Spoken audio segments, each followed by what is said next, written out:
Evoluindo a mecânica de jogo. Então, eu criei aqui um time randomize, mas eu não usei ainda.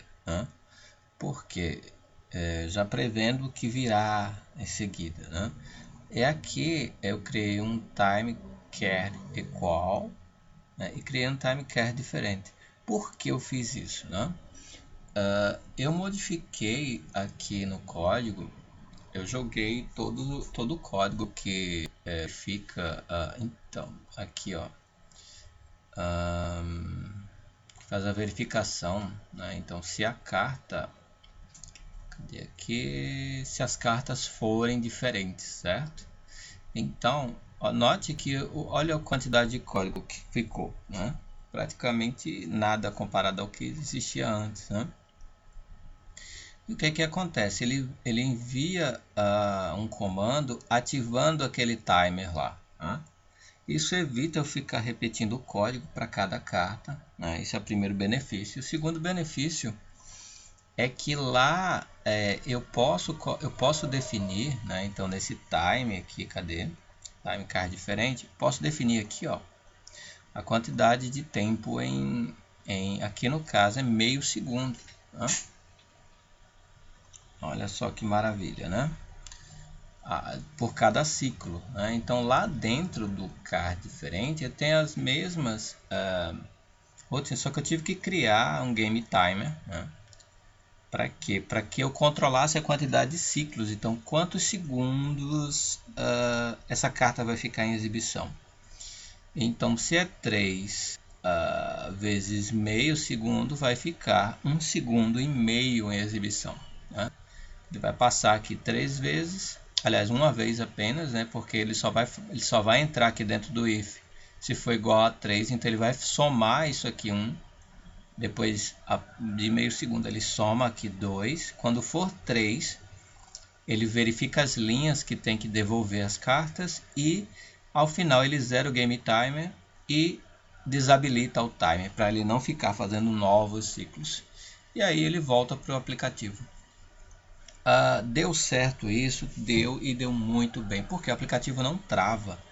Porém, já que o comando de devolução de cartas não trava, era possível de eu clicar em outra carta, e essa carta ela receber a variável da seleção. E aí o que ia acontecer? Ele ia devolver a carta errada. Então, para que isso não acontecesse, eu tive que criar um ignorador de cliques. Então, como é que funciona o ignorador de cliques? Então, se time char diferente estiver habilitado, então se o timer lá que remove as cartas estiver habilitado, ou o time equal, esse time equal ele verifica se as cartas são iguais. For igual a true, se estiverem habilitados, vá para escape. Então escape ele pula todos os comandos e dá referente ao clique da carta e vai para escape. Então sempre que o time estiver aberto, ele vai ignorar os cliques da carta.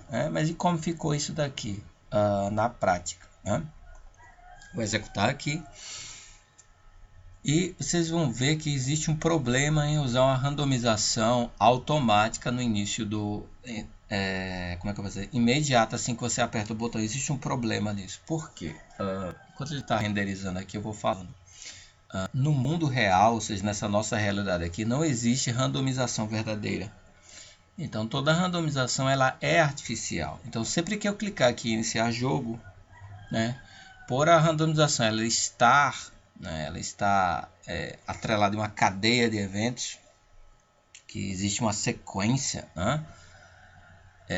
ele vai gerar números iguais, infelizmente, e acontece. Então, eu vou iniciar aqui o jogo. Se eu não me engano, a primeira carta aqui ele vai gerar um 6. E o outro 6 está aqui. Jonas, mas e por que isso acontece?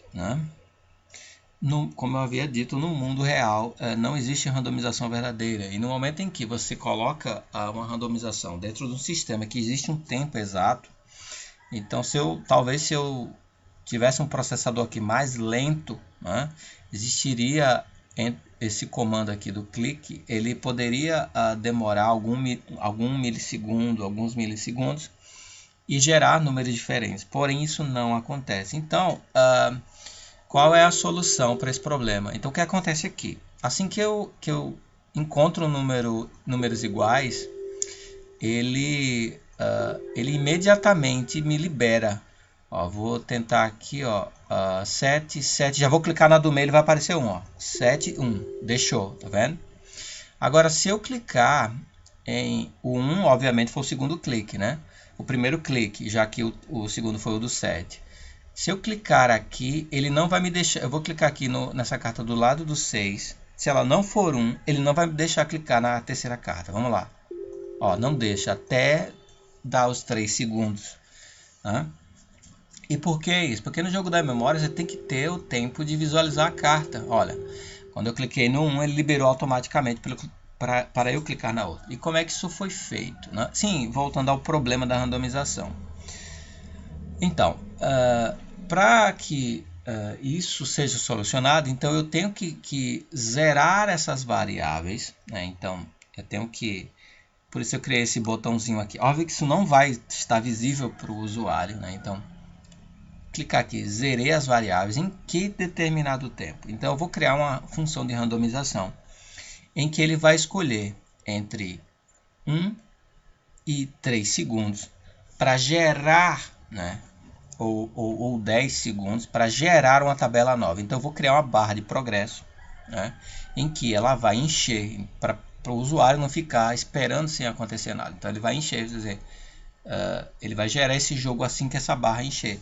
E em que tempo essa barra vai encher? Então, eu vou criar uma função de randomização primária em que ela vai escolher entre 1 e 10, ou 1 e 3, 1 e 5, e o 100% dessa barra vai ser igual a esse número. Então, nesse intervalo de 1 segundo, né, ele vai gerar essa variável, essas variáveis. Né? Ele vai começar a gerar essas variáveis. Ou nos intervalos determinados. E aí, o que acontece? Vou supor aqui, cliquei aqui em 0, então 1, 2, 3. Aí clico no botão, ele gerou números diferentes. Aí eu zero as variáveis, então 1, 2, 3, 4, 5. Cliquei no botão, gerou variáveis diferentes. Então, isso é necessário que seja dessa forma. Então, vou ter que criar essa função de randomização, baseada no tempo, usando aqui esse timer que eu criei aqui, para poder gerar jogos diferentes. Porque assim que o aplicativo inicia e assim que eu aperto o botão, meio que é impossível gerar variáveis diferentes dessa forma. Né? Então, eu tenho que criar uma função baseada no tempo. Então, toda a randomização ela tem que ser baseada no tempo, tem que executar funções baseadas no tempo. Já que no mundo real, nossa realidade aqui, não existe randomização verdadeira. Então é isso. Olha, está muito bom. Então, só para terminar, eu vou... esse vídeo, óbvio que eu vou fazer muitos outros, né? Então, eu vou tentar vencer o jogo aqui. Vou mostrar o que eu criei aqui, né? Acho que o 8 tá aqui, ó. Acho que 3 tá não. 1 aqui, 4. Acho que o 4 tá aqui. 2, não. Acho que aqui é o 2 e aqui é o 3. Então, ele deu essa mensagem aqui, ó. Isso é uma coisa simples, óbvio que eu vou fazer uma coisa bem melhor que essa, né? Mas assim, para você ter uma noção de assim, eu venci, será que eu venci mesmo o jogo, né? E eu estou toda vez que você erra faz aquele barulhinho, né? Mas óbvio que eu vou mudar isso. Vou colocar um titi, assim, alguma coisa assim, titi, alguma coisa assim eu vou colocar. E aqui você venceu, né? E como é que isso acontece? Né? Existe aqui, eu vou colocar aqui na... Sempre que aqui passou do ignorador de cliques, ele tem as rotinas do Game Action. E aí, deixa eu até verificar aqui, né? Pronto, aqui, ó, verifica se venceu.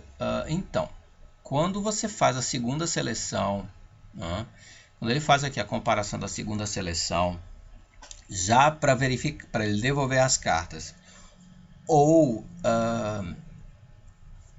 comportar as cartas lá dizer que as cartas estão corretas, ele também verifica se o número de jogadas chegou a 8.